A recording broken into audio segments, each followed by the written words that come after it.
حضرت ابراہیم بن آدم रहमतुल्लाह अलैह फरमाते हैं कि जिन दिनों मैं बैतुल मक़दस में था, उन दिनों का वाक़या है कि एक रात जब हम लोग इशा की नमाज पढ़कर फारिग हुए और लोग अपने अपने घरों को चले गए, तो कुछ रात बीतने के बाद आसमान से दो फरिश्ते उतरे और मस्जिद के मेहराब के पास आकर ठहर गए।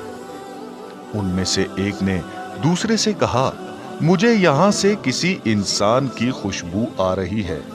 दूसरे ने कहा, हाँ, ये इब्राहिम बिन अदम रहमतुल्लाह अलैह हैं। पहले ने पूछा, इब्राहिम बिन अदम बलख के रहने वाले हैं? दूसरे ने कहा, हाँ वही।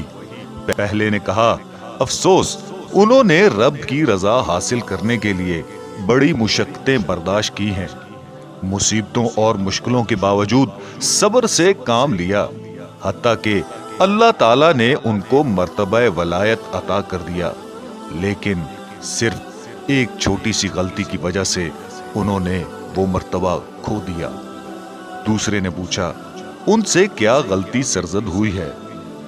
पहले फरिश्ते ने कहा, जब वो बसरा में थे तो एक बार उन्होंने एक खजूर फरोश से खजूरें खरीदी और खजूरें लेकर जब वापस पलटने लगे तो देखा कि जमीन पर खजूर का एक दाना गिरा पड़ा है।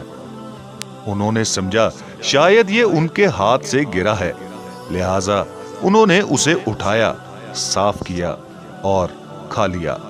दरअसल खजूर का दाना उनके हाथ से नहीं गिरा था, बल्कि खजूर के टोकरे से गिरा था, और जो ही वो खजूर उनके पेट में पहुंची, उनसे मर्तबा वलायत वापस ले लिया गया।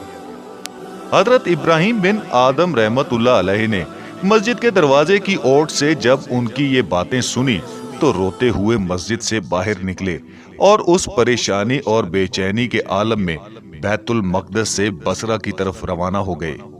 वहां जाकर एक खजूर फरोश से खजूरें खरीदी और फिर उस खजूर फरोश के पास गए जिससे पहले खजूरें खरीदी थीं, उसे खजूर वापस की और साथ ही सारा वाकया बयान किया और आखिर में उससे मुआफी भी मांगी कि गलती से तुम्हारी एक खजूर खा ली थी, लिहाजा मुझे मुआफ कर देना।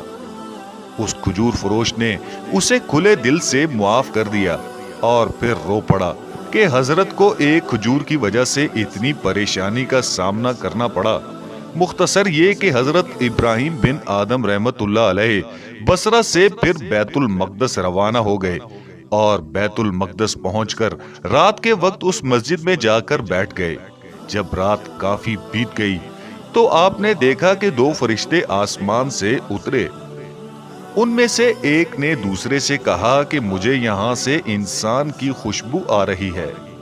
दूसरे फरिश्ते ने कहा कि हाँ, यहाँ इब्राहिम बिन आदम मौजूद हैं, जो वलायत के मर्तबे से गिर गए थे, लेकिन अब अल्लाह ताला ने उन्हें अपने फजलो करम के सदके फिर वही मकाम व मर्तबा अता फरमा दिया है।